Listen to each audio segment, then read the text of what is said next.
प्यारे विद्यार्थियों, हम कर रहे हैं लॉर्ड डलहौजी पर तीसरा व्याख्यान। विगत व्याख्यान में हमने लॉर्ड डलहौजी के जो सुधार थे, प्रशासनिक सुधार थे, आर्थिक सुधार, सैनिक सुधार, व्यापारिक सुधार, शैक्षणिक सुधार, जिसमें खासकर जो 1854 का वुड डिस्पैच था, जिसके आधार पर लॉर्ड डलहौजी ने अपनी शिक्षा नीति को क्रियान्वित किया। उससे पहले 1853 में लॉर्ड डलहौजी ने सीमा प्रांत बंगाल, पंजाब, बम्बई, मद्रास में वर्नाक्युलर शिक्षा की व्यवस्था की। महिला शिक्षा को प्रोत्साहित भी लॉर्ड डलहौजी ने वुड डिस्पैच की मंतव्य के अनुसार किया। कलकत्ता में एक महिला विश्वविद्यालय की भी स्थापना की। तो ये बहुत सारे कार्य डलहौजी के हमने विगत व्याख्यान में चर्चा की थी। हमने सामाजिक सुधार किए थे उनकी भी बात की थी, चाहे वो फिर नरबली समाप्त करना हो, विधवा विवाह को प्रोत्साहन देना हो, पैतृक संपत्ति का अधिकार जो धर्मांतरण पे हो उसकी बात हो, वो सब हमने की बातें जो है की थी। और एक इतिहासकार रिचर्ड टेम्पल के स्टेटमेंट का मैं पुनः यहाँ पर उल्लेख करना चाहूँगा विद्यार्थियों। उसने लिखा कि एक साम्राज्यवादी शासन प्रबंध की दृष्टि से भारत का शासन करने के लिए भेजे गए महान व्यक्तियों में से कोई भी डलहौजी से श्रेष्ठ नहीं था और कठिनाई से ही उसकी समानता में कोई अन्य व्यक्ति आता है। यह बात रिचर्ड टेम्पल ने लिखी थी। आज हम चर्चा प्रारंभ कर रहे हैं देसी रियासतों के प्रति जो डलहौजी की नीति रही। हम खासकर इनमें अवध की ही बात करेंगे, लेकिन मोटा मोटी हम दूसरी बातें भी करेंगे। ब्रिटिश सरकार का ये प्रतिनिधि जो गवर्नर जनरल लॉर्ड डलहौजी ने भारत आकर, विद्यार्थियों जब डलहौजी यहाँ पे था तब भारत का शासन ईस्ट इंडिया कंपनी के पास में था। तो अब हम कह देते हैं ब्रिटिश सरकार, लेकिन वास्तव में तब ईस्ट इंडिया कंपनी थी। तो कंपनी ने उसको भेजा था। तो आकर उसने डलहौजी ने भारत आकर जहाँ सुधार कार्य करने प्रारंभ किए, तो दूसरी ओर साम्राज्यवादी नीति भी उसकी चलती रही। और वो उसके समय की आवश्यकता भी थी और कंपनी किसी भी बहाने राज्यों को हड़पने की मंशा उस समय रखती थी। लॉर्ड डलहौजी मंशा रखता था। उसकी साम्राज्यवादी नीति अपने पूर्ववर्ती गवर्नर जनरलों से एकदम अलग थी। इस संदर्भ में इतिहासकार थॉमसन ने लिखा है, थॉमसन और गैरेट, जिनकी एक संयुक्त पुस्तक है rise and fulfilment of British rule in India.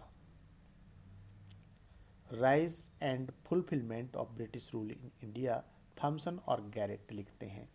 Company उसके डलहौजी के बारे में लिखते हैं, उससे पहले गवर्नर जनरलों ने साधारणतया इस सिद्धांत पर कार्य किया कि जिस प्रकार भी संभव हो राज्य विस्तार न किया जाए। डलहौजी ने इस सिद्धांत पर कार्य किया कि जिस प्रकार भी हो सके राज्य विस्तार को उचित सिद्ध करके येन केन प्रकारेण पूरा किया जाए। विद्यार्थियों, अब प्रश्न यह उठता है कि अपने जो पहले के गवर्नर जनरल थे डलहौजी के, उसके विरुद्ध डलहौजी ने यह नीति क्यों अपनाई? तो उसके यदि हम विश्लेषण करें तो माना जा सकता है कि वो एक साम्राज्यवादी प्रवृत्ति का व्यक्ति था।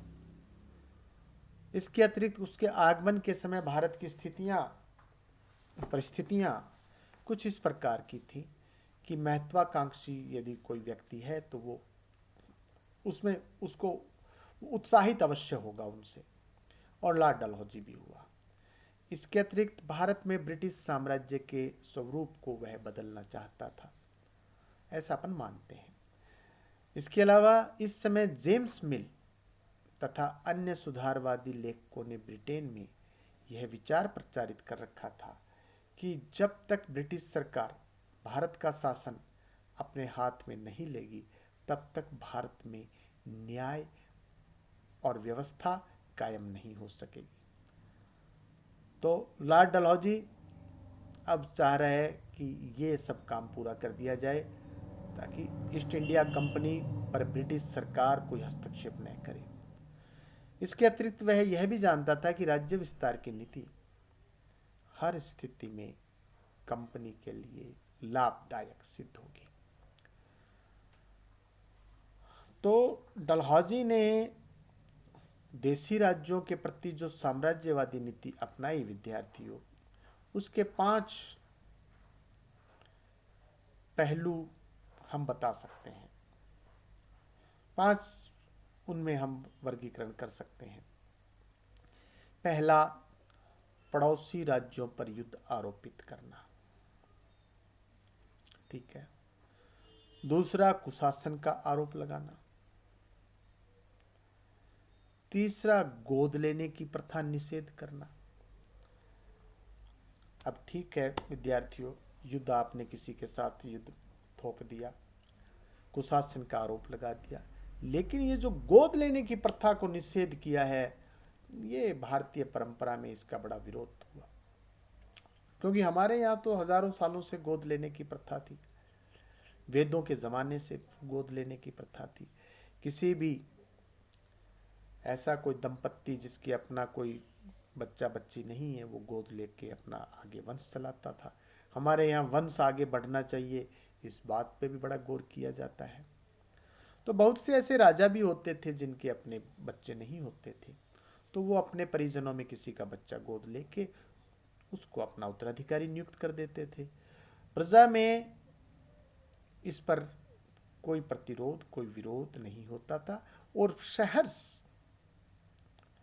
प्रजा के लोग, जो प्रजा है, वो इस नए उत्तराधिकारी का सत्कार करती थी, आदर करती थी, अभिनंदन करती थी। हमारे ये प्रथा थी।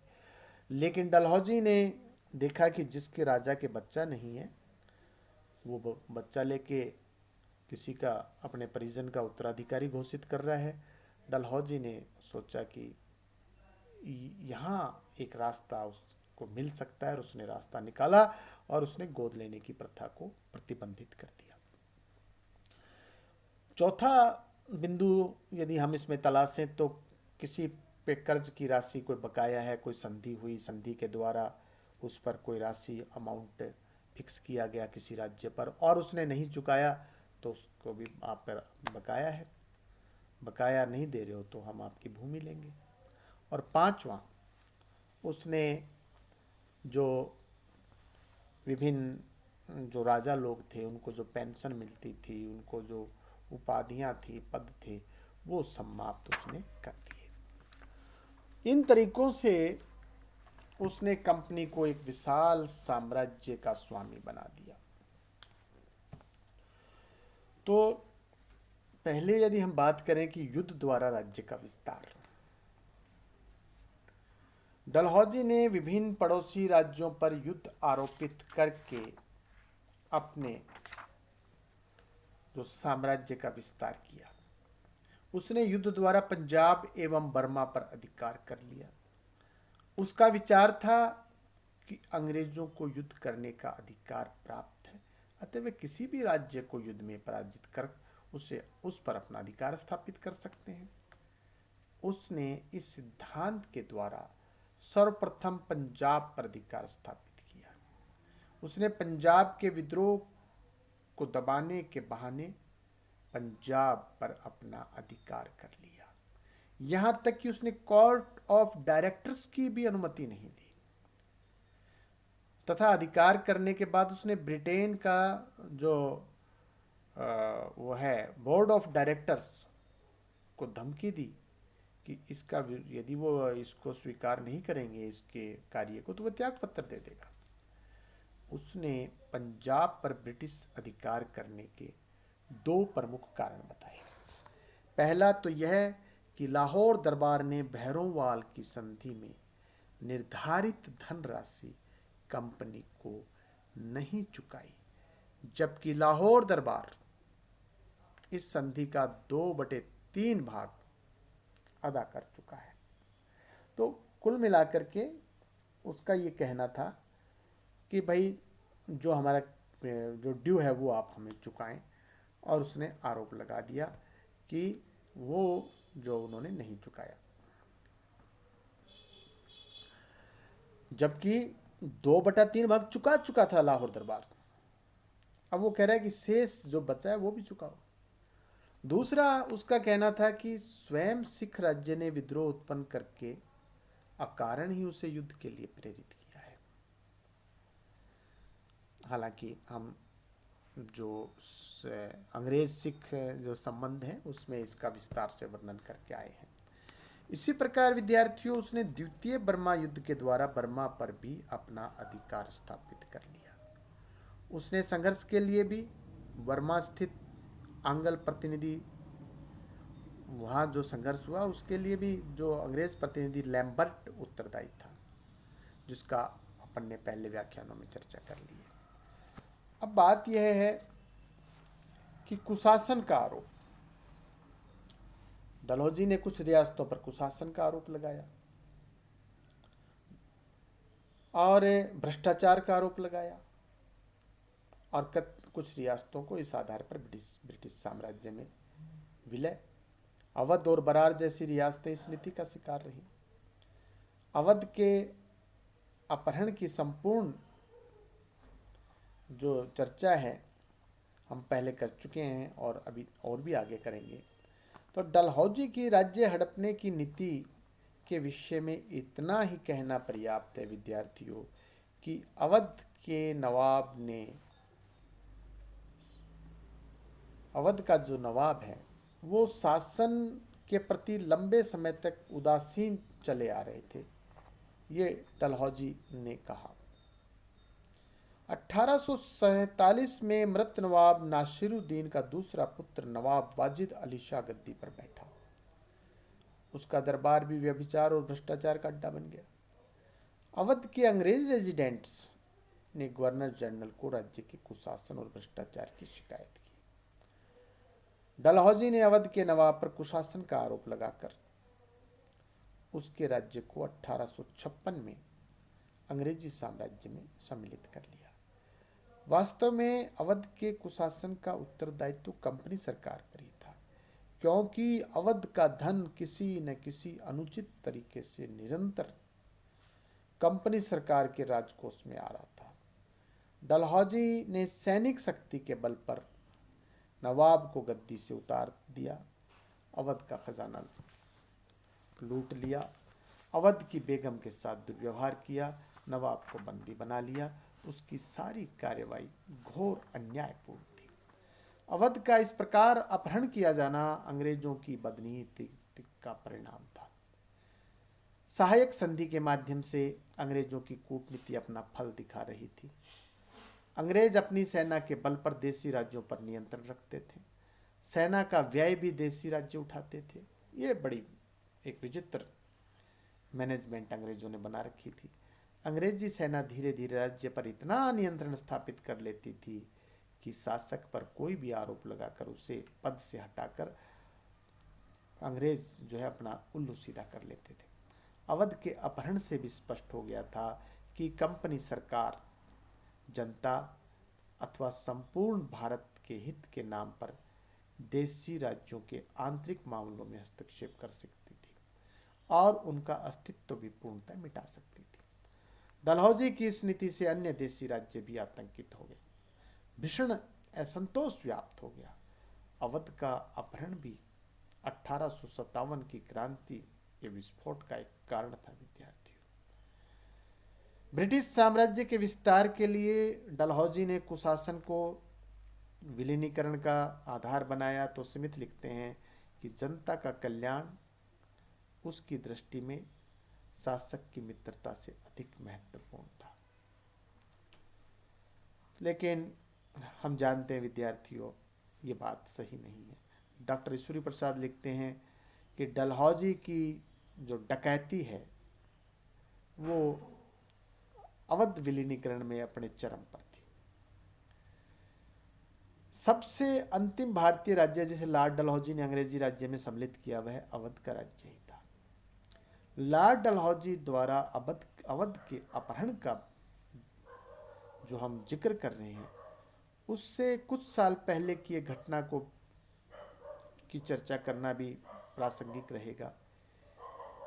और डॉक्टर सुंदरलाल जो इतिहासकार हैं उनके शब्दों में हम यदि कहें तो डलहौजी का बाप एक समय ईस्ट इंडिया कंपनी की भारतीय सैन्य का कमांडर इन चीफ था। अपने समय के और अंग्रेज अफसरों के समान वह एक बार लखनऊ के नवाब से भेंट करने गया। कमांडर इन चीफ ने अवध के नाम से अपनी अर्धांगिनी का परिचय कराया। संभवतः कमांडर इन चीफ का उद्देश्य अपनी पत्नी को महल में भिजवाकर बेगमों से कुछ नजरें कमाना था, कुछ नजराने लेना था, कुछ उपहार लेना था। पुरुषों से स्त्रियों का इस तरह परिचय कराने का रिवाज भारत में नहीं था। अवध का नवाब अंग्रेजी कमांडर इन चीफ का मतलब न समझ सका। वह यह समझा कि कमांडर इन चीफ अपनी बीवी को नवाब के हाथ बेचना चाहता है। निसंदेह अवध के नवाब को इस तरह का सौदा रुचिकर नहीं हो सकता था। थोड़ी देर बाद नवाब ने अपने कर्मचारियों से कहा कि काफ़ी हो चुका है, इस औरत को यहाँ से हटाओ। यदि अवध के प्रति डलहौजी की नाराजगी का एक बड़ा कारण यह भी रहा हो तो इसमें कोई आश्चर्य की बात नहीं है। ऐसा विद्यार्थियों इतिहासकार सुंदरलाल का कहना है। तो ये जो अवध का अपहरण, जिस अवध का शासन जिस प्रकार से डलहौजी ने कंपनी में मिलाया, इसको इतिहासकारों ने अपहरण की ही संज्ञा दी है। और 1857 के स्वतंत्रता संग्राम में यह एक प्रमुख कारण रहा। विद्यार्थियों, शेष अगले व्याख्यान में। बहुत बहुत धन्यवाद।